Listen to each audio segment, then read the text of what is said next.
Jadi ya cara saya jujur ya belum pernah ke Jepang, tapi saya itu menampung dari teman-teman yang udah pulang ke Jepang. Jadi orang dari Jepang kebetulan teman saya banyak yang di Jepang pulang ngobrol, ini pulang.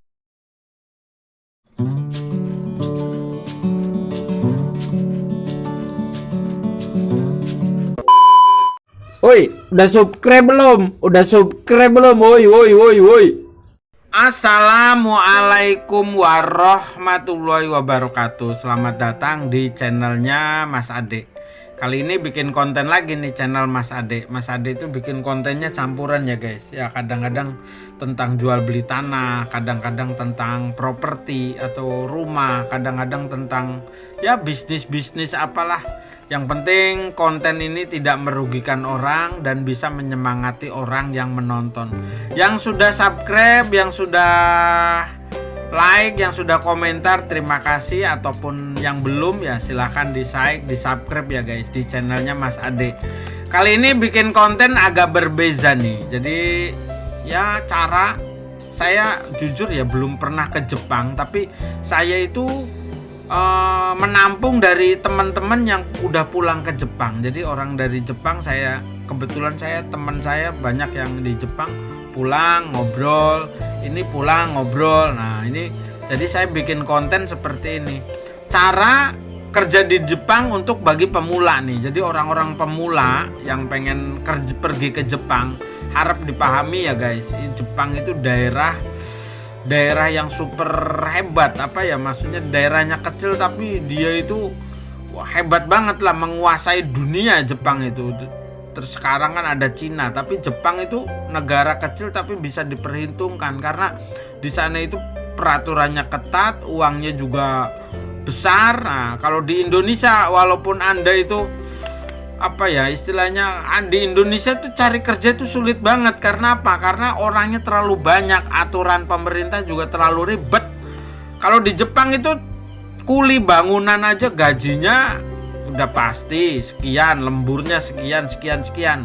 Nah, terus ada uang ada mes segala macam lah. Kalau di Indonesia proyek bangunan aja kayaknya sangat menyedihkan ya. Kenapa ya peraturannya? Belum lagi kerja di pabrik harus ijazahnya sekian, harus ada uang muka juga, terutama di daerah-daerah produksi itu loh. Maksudnya yang daerah-daerah proyeknya pabriknya banyak kayak Cikarang, Bekasi, Kerawang, apalagi daerah mana itu, pokoknya yang itu kebanyakan masuk pabrik itu pakai duit ya guys, kebanyakan loh. Ini maaf saya istilahnya, ada bang yang tidak pakai duit ya alhamdulillah, tapi saya sendiri aja itu kadang-kadang miris ya guys, masuk pabrik karena kita punya harus mengeluarkan uang buat pemerintah. Mudah-mudahan ya istilahnya channel saya ini bisa dipertanggungjawabkan, karena memang real itu di Kerawang sendiri itu mau masuk pabrik itu harus pakai uang ini uang itu. Kalau di luar negeri nggak ada lah. Mari kita kembali lagi ngomongnya, cara kerja di Jepang untuk pemula nih. Jadi buat orang-orang yang pengen kerja di Jepang nih, satu ya guys, yang satu nih harus dipahami sekali, badan kita harus sehat ya istilahnya. Paling tidak itu tidak bertato, itu paling utama di Jepang, tidak bertindik. Nah mulai kalau teman-teman yang ada niatan dari Jepang nih, buat bapak ibu anaknya yang pengen suruh kerja di Jepang, ataupun tante ade mungkin keponakannya, atau ibu bapak kakeknya gimana punya cucu pengen kerja di Jepang. Nah ini harus dipahami sendiri ya guys. Dari mulai 3 SMP, kelas 3 SMP itu spring, maksudnya itu olahraga yang benar ya istilahnya, nggak usah mabok-mabokan, nggak usah ngerokok-rokonan.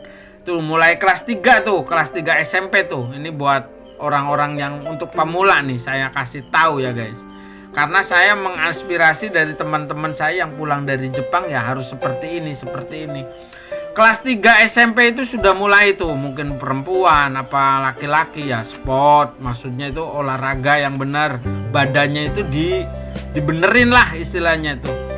Setelah kelas 3, nah kelas 1 SMK tuh nyicil bahasa, mungkin kata hiragananya, jadi abjadnya, terus kayak tulisan cacing-cacing itu dipelajari lah sedikit-sedikit setelah tadi badannya sudah di olahraga tiap hari terus. Soalnya di Jepang itu paling tidak itu tinggi badannya 160 lebih ya guys. Berat badannya ya 50, yang penting sehat karena di sana udaranya salju. Nah, kalau kitanya badannya tidak sehat ya repot ya guys. Setelah itu guys, setelah dari kelas 1 SMA itu istilah SMA atau SMK itu udah mulai belajar nyicil-nyicil bahasa kelas 2. Nah kelas 3 udah mulai itu pemantapan dalam arti itu mantep atau tidak. Kalau kira-kira tidak mantep jangan ya guys, mendingan janganlah. Kita Jepang, kalau Anda kerja cuman di Jakarta atau kerja di Sumatera, Palembang atau Sulawesi atau di Papua sekalipun masih daerah Indonesia, kita bisa sewaktu-waktu bisa pulang kalau ada biayanya. Kalau di Jepang, kalau udah taken kontrak kita nggak sembarangan ya guys. Makanya untuk para pemula lebih baik jangan. Nah mulai itu dari kelas 3 misalkan udah mantep tenan, baru setelah lulus dari SMK itu baru cari LPK. Maaf nih, LPK itu sekarang banyak banget. Cari yang SO, cari yang bisa dipertanggungjawabkan. Asal cuman LPK tok, asal LPK aja, kadang-kadang tidak bisa berangkat, percuma ya guys. Sekali lagi nih di channel Mas Ade dijelasin cara kerja di Jepang untuk pemula. Jadi jangan tergiur mentang-mentang ketua LPK-nya tuh saudara kita apa teman kita, janganlah. Yang penting cari LPK yang SO. SO itu apa? Sending Organization. Jadi bisa memberangkatkan dan bisa tahu sejarahnya LPK ini tuh berapa orang yang sudah berangkat. SO apa belum? Nah, itu penting ya guys. Jadi buat para teman-teman yang pengen belajar di Jepang itu sangat penting. Nah, terutama nanti ditawarin job itu jobnya apa yang enak itu. Kita kembali lagi ya guys. Ada teman saya yang kerja di Jepang bagian proyek perumahan. Katanya enak, tidak ada masalah. Bahkan udah berangkat, pulang lagi, berangkat lagi karena betah. Tapi ada orang yang wah kerja di proyek itu nggak enak, kayaknya capek bla bla bla. Nah maka dari itu kita sebelum berangkat ke Jepang itu minta jobnya yang apa nih, yang kira-kiranya di hati kita mantep. Tapi kita kembali lagi, kalau memang mantepnya di peternakan, apa di perkebunan atau di apa ya istilahnya pengolahan makanan, atau mungkin di genba itu kayak apa ya sejenisnya ya, kayak rekonstruksi lah, kayak proyek gitu, apa scaffolding yang bangun-bangun rumah kayak gitu. Nah itu kalau juraganya enak betah aja, tapi kira-kira wah, makanya kita kembali lagi mau atau tidak, niat bener-bener atau tidak. Soalnya orang kerja di Jepang itu tergantung nasib juga. Sekarang kerjanya di toko bangunan, di tempat bangunan, tiba-tiba juraganya baik bla bla bla. Nyatanya teman saya juga ada yang sampai udah pulang balik lagi karena betah.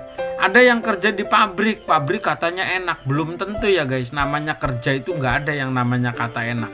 Kalau mau enak itu ya harus di rumah, jadi bos sendiri, jadi ya istilahnya jadi juragan lah, itu yang namanya enak. Makanya orang-orang yang pengen kerja di Jepang itu kita hatinya itu bener-bener ditoto, harus bener-bener yang kalau kira-kira ragu-ragu mendingan jangan, sekali lagi jangan. Kalau kira-kiranya mantap, nah mungkin bapaknya, ibunya punya anak yang mau ke Jepang ya harus support betul-betul ya guys. Mungkin atau kakek-kakek punya cucu, nah cucunya harus disupport betul-betul. Dari mulai kelas 3 SMP itu tidak boleh merokok, harus rajin olahraga biar nanti istilahnya pas pengetesan itu juga lulus. Karena kalau misalkan punya tato, punya ini, wah nanti nggak lulus ya, sayang ya guys, udah keluarin biaya di LPK, terutama LPK-nya ya udah ngeluarin biaya, kita ngeluarin waktu juga. Nah, tiba-tiba istilahnya berangkat, tiba-tibanya tidak berhasil, kita juga rugi ya guys. Bayangkan guys, di sana itu gajinya itu rata-rata ya di atas 10 juta. Kalau dolarnya, yennya itu pas naik ya mungkin bisa lebih. kita lihat di TikTok, di YouTube itu bener real guys, karena teman saya juga ada yang kerja di sana, gaji sampai 15 juta sebulan. Kalau di Indonesia, waduh, sebulan itu paling tergantung UMR-nya. Kalau di Indonesia mungkin UMR Jakarta 6 sampai 7 juta. Mungkin kerja di Jakarta 2 bulan, di sana 1 bulan gitu guys ya. Apalagi UMR yang daerah-daerah agak ke Jawa Tengah itu kecil banget ya guys. UMR-nya paling 2 juta sampai 3 juta. Nah, kerja di sana 15 juta 1 bulan, di sini 5 juta 3 juta cuman 1 bulan. Jadi perbandingannya kerja di Jepang 1 bulan, di Jawa Tengah mungkin di daerah yang UMR-nya kecil lah, mungkin ya sekitar 4 bulan 5 bulan. Itu juga belum dipotong makan dan bensin ya guys. Jadi makanya kalau memang niat mau ke Jepang, jadi cara untuk niat ke Jepang dari mulai awal tuh harus ditoto betul hasilnya, mau atau tidak. Kira-kira mau, lanjutkan apa yang saya omongkan tadi, dipraktekkan. Tapi kira-kira ragu-ragu, jangan ya guys, jangan. Apalagi dengan kata saya nggak mau ke Jepang, ya sudah, jangan sampai dibahas. Seperti itu ya pribadi, ada salah-salah kata, mohon maaf yang sebesar-besarnya. Ini tutorial cara orang mau berangkat ke Jepang untuk pemula.